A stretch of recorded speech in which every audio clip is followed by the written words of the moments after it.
Hazrat Abu Huraira radiyallahu anhu states that Allah's Apostle sallallahu alaihi wasallam entered the mosque, as well as a man, desert Arab, entered the mosque and performed the prayer, and then came and saluted Allah's Apostle sallallahu alaihi wasallam.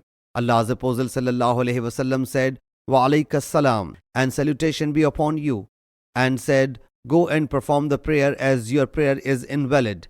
He went back, performed the prayer in the same way he had performed the prayer, returned to the Prophet sallallahu alaihi wasallam and saluted him.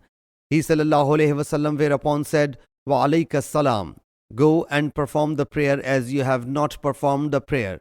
It happened thrice. That man thereupon said, "By him who has sent you with the truth, I cannot perform the prayer better than it.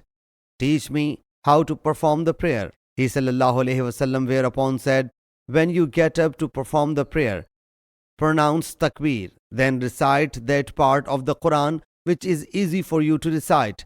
Then perform the ruku, bowing until you perform it complacently.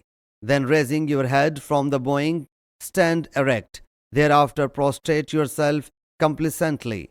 Then raise your head from the prostration and sit complacently. Then perform each unit of the prayer in the same way." Sahih Muslim Hadees number 883.